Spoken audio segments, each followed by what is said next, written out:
They said Antarctica was always frozen, but that is a lie, carved into textbooks and guarded by silence. Because the moment you see the map, the moment you realize the ice is the prison, not the origin, and once you hear this story, there is no turning back, because someone found proof that the last continent was once the first, and it was erased for a reason. Listen carefully. Stay with me until the end and share this truth before it disappears again, because what you are about to hear was never meant to survive history itself. The map surfaced quietly, not in a museum, not in a university archive, but in the hands of a dying man who had spent his life cataloging things that governments prefer forgotten. He called it a copy of a copy, a shadow of something older than recorded time, drawn with impossible precision. Coastlines, rivers, mountains, cities, all marked with a confidence that modern satellites would not achieve for centuries. Except this map showed Antarctica without ice. Green valleys, vast river systems, and structures carved into stone that no known civilization was ever supposed to build. And the coordinates were exact, terrifyingly exact.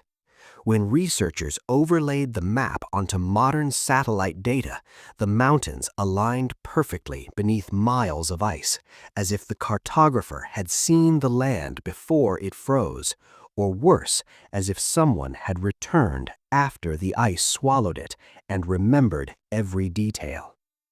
The man who delivered the map died the same night, no cause listed, no investigation pursued, and within days the map vanished from the official record. But copies lingered, whispers moved through hidden forums, private labs, underground historians, and what they found shattered the story of humanity itself. Because the map was not alone. It matched fragments from the Piri-Reis map, the Orontius Finus chart, ancient Sumerian tablets, and stone carvings from South America, all pointing south, all pointing to a time when Antarctica was not the end of the world, but its center, a hub of something vast, advanced, and deliberately buried beneath ice and silence. The deeper researchers dug, the more the timeline broke. Antarctica should have frozen millions of years ago, yet ice core anomalies revealed sudden freezing, rapid, catastrophic, as if the planet itself had been forced into lockdown. And beneath the ice, radar scans revealed geometric shapes, massive walls, perfect circles, structures kilometers wide, impossible to form naturally, and too large for any known ancient culture, unless the legends were true, unless the stories of giants were not metaphors, but memories. Because ancient texts from every continent speak of towering beings, builders of stone, watchers of the sky, teachers who arrived before history and vanished in a flood of ice, fire, and darkness, and now their shadows were appearing again beneath the coldest place on Earth. Expeditions were launched quietly, military science teams bound by non-disclosure agreements, anomalies labeled equipment errors, but one pilot broke ranks and recorded what his instruments showed, a heat signature beneath the ice, pulsing like a heartbeat, synchronized patterns that looked less like geology and more like technology still functioning, still waiting.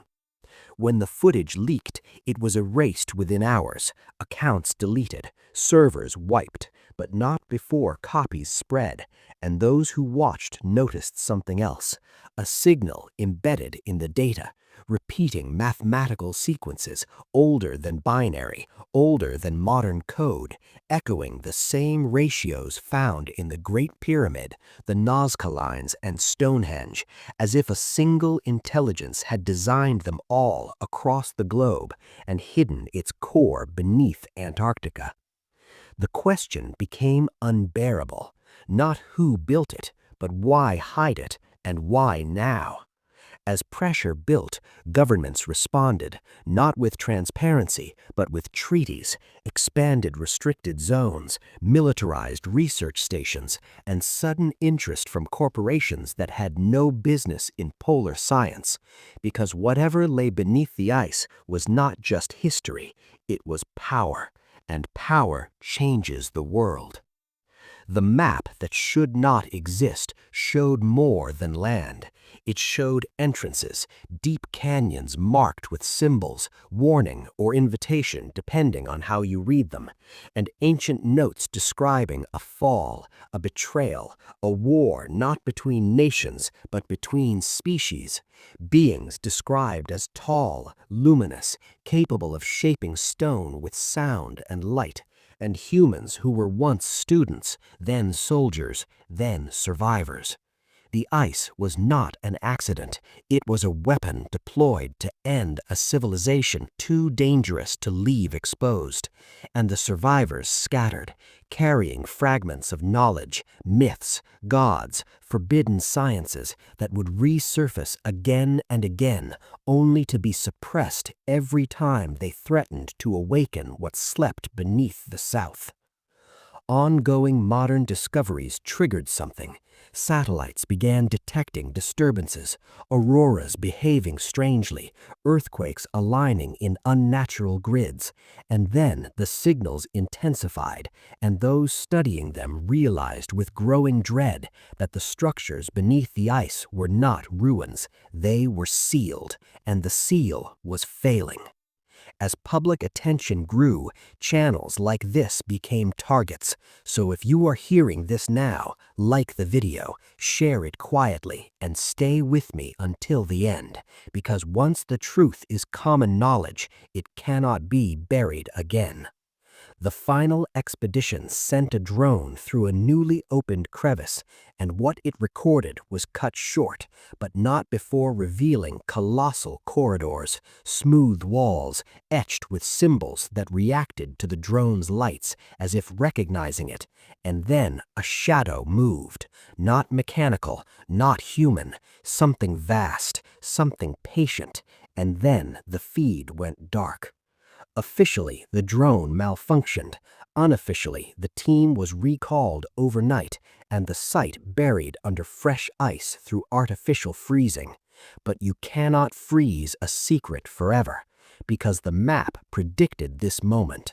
It ended not with answers, but with a warning marked in a language no one could translate until now. A phrase repeated across cultures in different forms. The sleepers will wake when the world forgets who it is. And maybe that's why this story is surfacing now, in an age of noise and forgetting. Because Antarctica is not the past, it is the lock on our future, and the ice is thinning.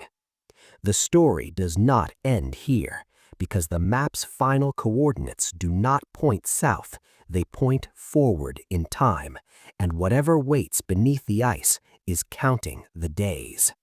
So remember this moment, remember this channel, and if you want to stay ahead of the silence, subscribe to Echoes of Time, because some truths do not want to stay buried, and when the ice finally breaks, history will rise with it.